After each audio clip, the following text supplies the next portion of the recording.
Hi, it's Julesy, and today we're gonna do paint.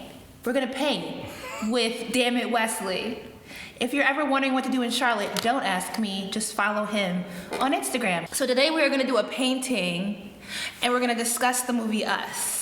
We were supposed to do a painting of, you were supposed to actually sketch it out for me before. Oh, that's what I was supposed to do? Yeah. Okay, so this is what you do. You're just gonna follow me because... I'm gonna follow you? Listen. We're doing oh, is that for red? What are we gonna do? Listen, art is all about improvisation. And I used to be an art major. And just having the ballsy confidence to do whatever you want. Wesley is also an actual painter. He has his artwork up in galleries. Also, if you're wondering, the hair is KS hair only. Thanks, bye. Okay, explain to me what the fuck is pop snark? Pop snark is where I talk about everything from the low brow to the highbrow while your eyebrows are on fleek. I cover pop culture and political topics of the week. I've never heard you speak that fast before. Oh, I talk fast, nigga? No, that was a lie. See, but in person, I guess I talk pretty, regular. No, but I cover, but it's from the, I don't talk at all in person? You don't talk at all in person. For real? You be quiet. Oh, when I come to the events, I be quiet. That's when you're supposed to be the loudest. No, I'm people watching. Listen, everybody you be having all the youths. I don't know all these niggas. No, everybody in his 30, they just look youthful. Yeah, everybody in his between that. Okay, at your tenure, I did talk. I want to do the one with her face. Oh, you trying to be difficult. Okay. That shit, yes, nigga, that shit, Lou, because the only good thing about Us is Lupita Nyong'o. Wow. And the biggest waste of Us was Winston Duke with no fucking print. I thought you was going to say something about Winston Duke's thighs. Well, the scene where he has his thighs cocked open, that was like, bitch, you a whole waist. But that's a problematic take, so I'm going to leave it alone. All right, that's a problematic take? Okay, guys. Like if you met a woman and you'd be like, ooh, I like your tits. Essentially, I'm upset because there was no dick print. So it's problematic. Okay, I mean... There's a word for that, but I've been drinking wine and heavy. I guess, I don't...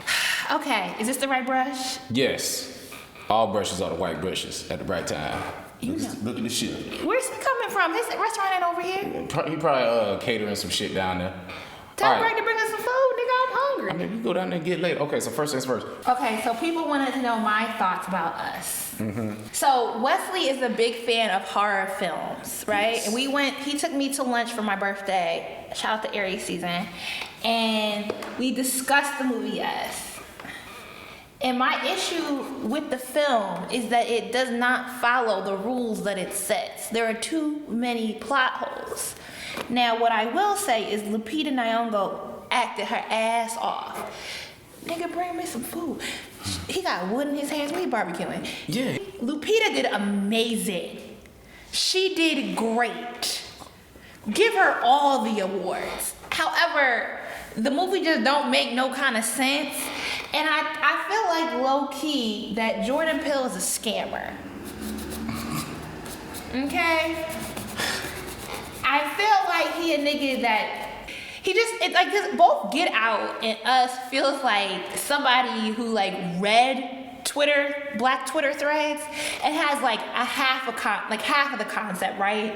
But it's not like some of the things you get, but a lot of it you don't get because it's not entirely your lived experience. Basically, Jordan Peele is like a upper middle class suburban nigga who learns all the cool from Twitter, all the black cool from Twitter.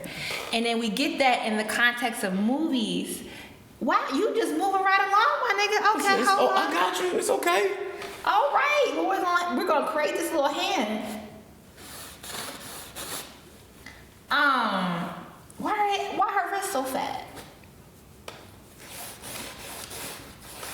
There you go. When we work on paintings, same way like working on a paper, you do a rough first. You just get all the words out on the page. That wasn't rough. My thing is too thick. It's too dry. Put some water on it. Oh, that's the water. Get that shit wet first. Like Nicki Minaj said. Get that shit wet. Nicki Minaj said she don't wear drawers because her shit stay wet. That's what she said. Oh, that's... Okay, thank you. Is that healthy?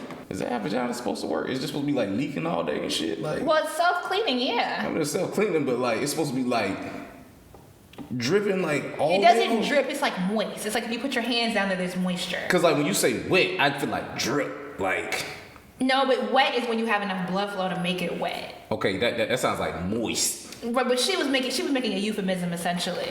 Oh, just so like how Jordan Peele was doing things within the movie that don't necessarily translate specifically to reality. But you see how they still Nicki Minaj still follows the rules that she sets, right? No, she doesn't, because if she did, she'd be selling albums right well, now. True. Okay, whatever. We're not gonna have. We're not trying to have the barbs come after us. I don't care. The bars can come for me. Y'all need to grow up. Nicki need to grow up too. To us, the movie just doesn't follow its own rules, right? And so I think it's like a Twitter thread, but it's contained in this 140 or 160 characters, and it lacks a bit of nuance that would have been very helpful in the film. And I also think that he tries to like throw all these things, and so that doesn't mean that the Easter eggs aren't actually there, right? Particularly with us, I do think that like there are all these all these Easter eggs to get, but the Easter eggs don't fill in the storyline. They kind of just exist to exist. And so when I was talking to Wesley about this, he suggested that I had not watched enough horror films to appreciate the ridiculousness of us, because in general, horror films are ridiculous. Mm-hmm. Am I quoting you correctly? Yeah. Okay, so he told me to go watch Candyman. But Candyman made sense. So, Candyman follows the rules it puts out, right? Candyman says that if you stand in the mirror and you say Candyman 5 times, this thing. Now, the one thing that didn't make sense is why was he killing black folk? If he's coming back to kill the descendants of the white people that lynched him, why would he then harm black people in the projects? Why you, as a black person, are you fucking around with Candyman to begin with? That's why your ass got cut up while you was on the toilet. You was fucking around. Who got cut up on the toilet? Oh, I think that might be the second movie. He came by the toilet and cut somebody's ass up. Oh, I only watched. You said the second and third one wasn't good, so I only did the first one. Yeah, I mean, so the way I see it is, it's a movie. Everything's made up. It's not fucking real. So assigning like certain guidelines to like the rules of this fictional universe, cool, awesome. But every action movie, adventure movie, superhero movie, there are these items called MacGuffins. They're things that just are there for the fucking plot. And it's cool if you need that to make some shit work, because it's fucking make-believe. I think everybody's issue with us was, it's a good movie until you really start thinking about it really hard.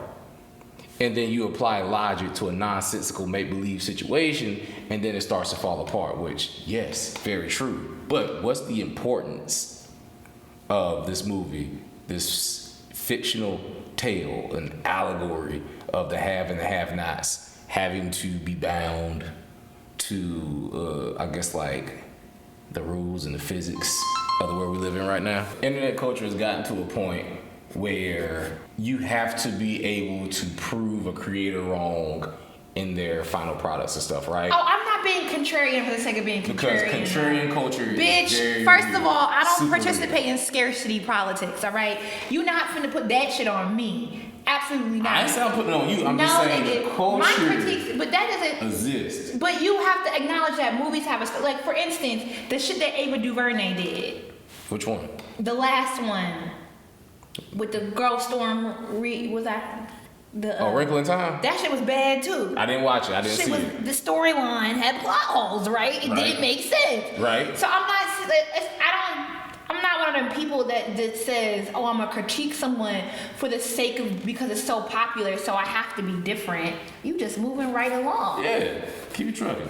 Okay, so like there are a lot of times where you have like these big budget movies and shit, and they'll cut things out at the last minute, or the producer will be like, too much, or she'll be like, get rid of that. We need to shave 15 minutes off of 20 minutes off of it. And a lot of times it'll be information that explains things. So for all the nerds out there, if you ever watch, I think it's like fucking Batman versus Superman, Dawn of Justice, the movie makes absolutely no sense plot-wise, because there's like an hour of the movie that was cut out. So when you just kind of like chugging along, things that Batman and Superman and some of the side characters do make absolutely no sense for the characters. Why? Because there's big chunks of that stuff missing. Not necessarily saying that's what happened here in Us, but Us is not the worst offender of a rule, not necessarily. But it's not about comparing Us so much. It's about saying Us as a movie to be celebrated. It's not actually a good storyline. It's like the storyline has potential, but it veers off so quickly. Where does it veer off? Sorry, I got paid on your thing. It veers off. Okay, as soon as like so early on when the little girl goes down, when Adelaide goes down into the mirror house, and you see her tethered pop up, right? Right. First of all, let's explain. The whole first hour of the movie is slow as fuck. All right, the movie, it started off very slow. You have like this immediate slow burn. Like you have the beginning scene of the girl Adelaide with her parents. That's interesting, but then it just kind of bump,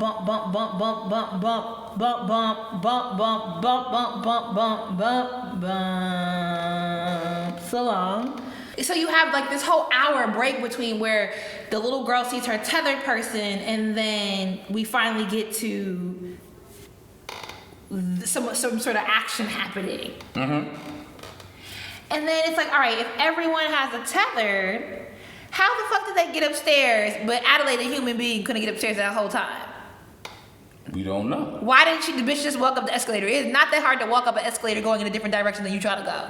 We don't know. Maybe. But the tether walked up the escalator the first time. Did they? How they pull Adelaide down? We never actually saw any tether go up the escalade. We she was led to the stairs. We only saw her doppelganger / our protagonist go down the escalator one time, right? So we saw the escalator several times in the movie though, and there is a scene where the little girl, whichever version of herself, walks up to the base of the escalator. Drug her down the escalator and stuff, right? So that's our protagonist, like, so we saw her drag her down there, right? We saw it.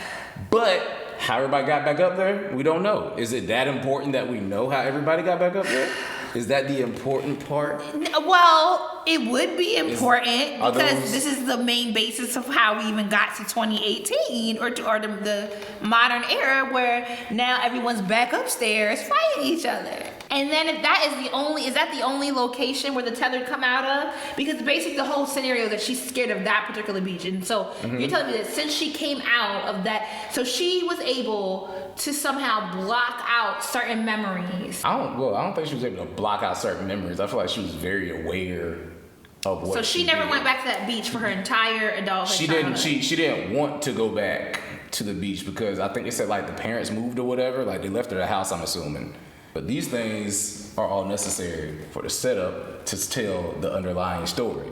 So right, but if I'm supposed to take all this meaning from the tethered and like the imposter syndrome and yada yada yada, what was up with Winston Duke's character?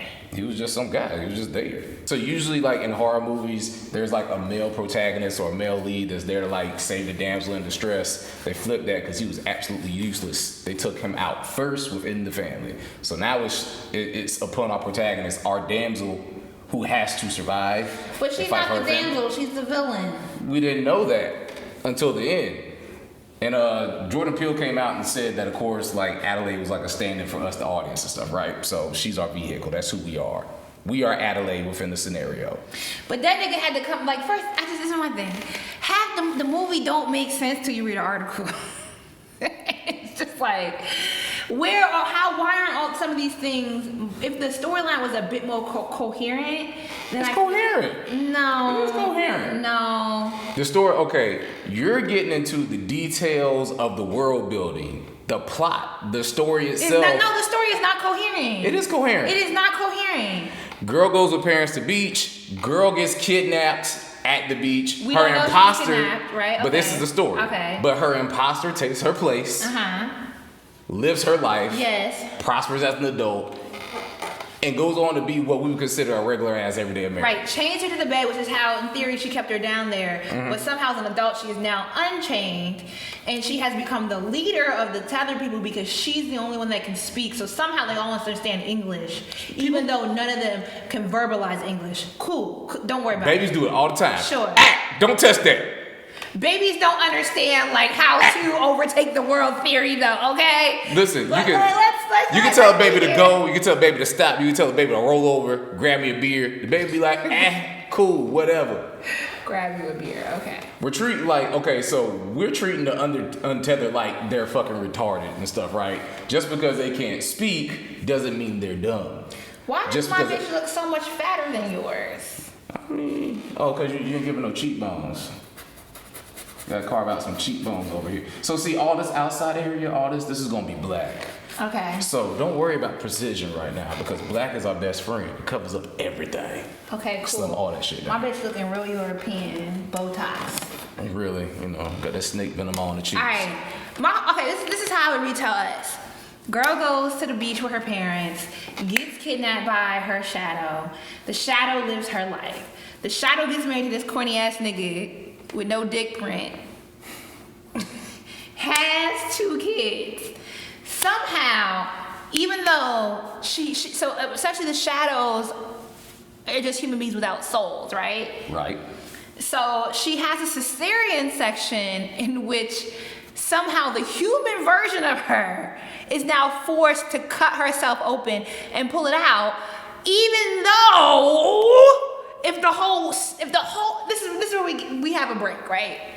If the rules of the movie are that the human beings control what the shadows do, why would the human being version of herself be controlled by the shadow? Why would it not be the other way around?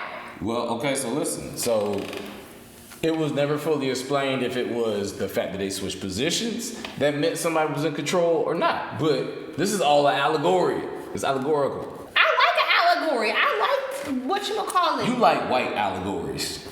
What you mean I like white allegories? I like Daughters of Dust, nigga. Do you like Inception? Have you seen Inception? Did you enjoy the movie? Yes, but it followed its rules. It was a little, it had some blank spots. But this is like a lot of blank spots.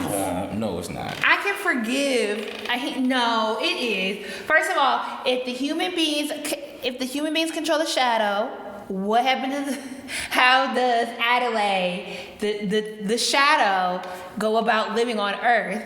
That's weird. Why the fuck didn't she just walk back up the escalator? And weren't there stairs right next to the escalator? Oh. These are things that aren't that important to the plot unless you're trying to understand the world around them and make sense of a situation where... No, you can't.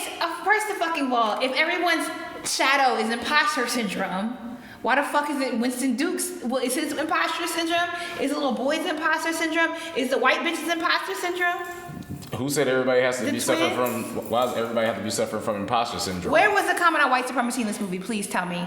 I mean, Without reading Brooke Obie's piece for Shadow and Ass. I mean, I didn't see anything about white supremacy in the movie, but Jordan Peele is definitely he's definitely in line with I guess I don't want to say it's a new genre of horror, but it's like these really kind of like social focused slow burn films and stuff. There's a movie called It Follows, right? Haven't seen It Follows. I mean, I would say watch it if you don't like slow movies. If you need somebody getting like cut up every 30 seconds, this is for you. But It Follows is a movie. Damn, nigga, how you guys look how good? Like that already looks like the bitch, and I'm sitting there looking Listen, like. just follow, just chill. Like, Remember that? It's gonna happen. What was that game we played called? Who? That's what my shit looked Who like. did it? Who done it?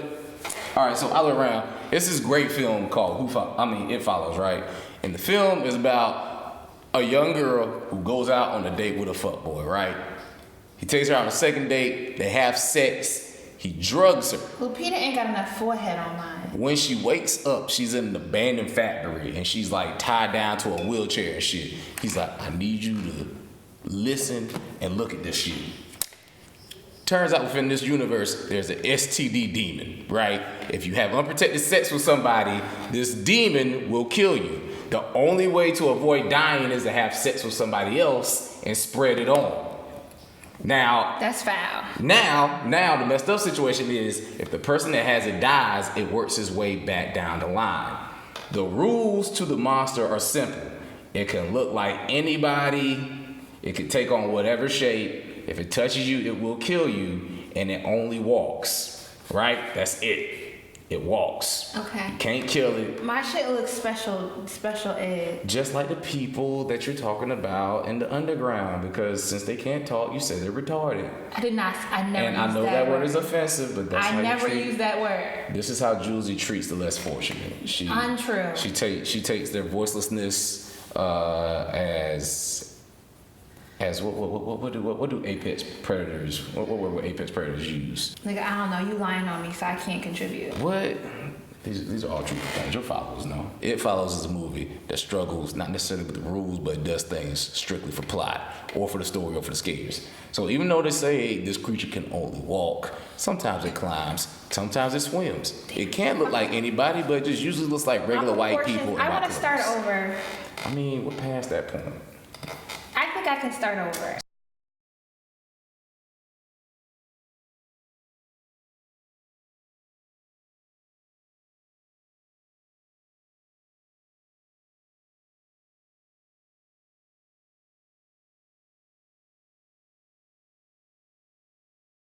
All right, so I also watched Candyman, and what I enjoyed about Candyman, first of all, Candyman is like what, an early '90s, late '80s film. Mm-hmm. I mean, I enjoyed the special effects. It was ridiculous. That's all they had back in the day. Yo, the scene where the Candyman, like, so when you talk about he just goes out the window and it's just like if you never seen Candyman, right? He's like this tall, dark, imposing black guy. He has this really gravelly, Shakespearean-like voice, and he has on this fly-ass leather jacket with fur around the collar and a hook for a hand. And he just flies backwards out this white bitch's window, just like Dracula on some shit, just hits the poles and flies out. And the whole fire scene where she's trying to, like, you know, when she's in the fire and trying to protect the baby, you know, it doesn't, the storyline, to Wesley's point, no, the storyline on Candyman is not very congruent either.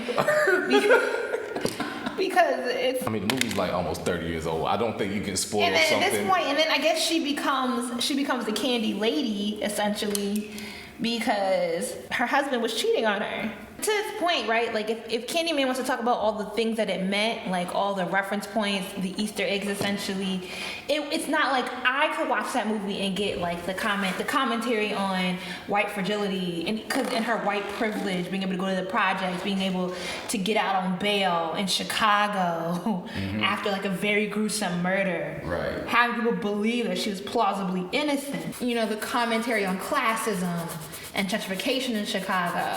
I mean, it was all very implied.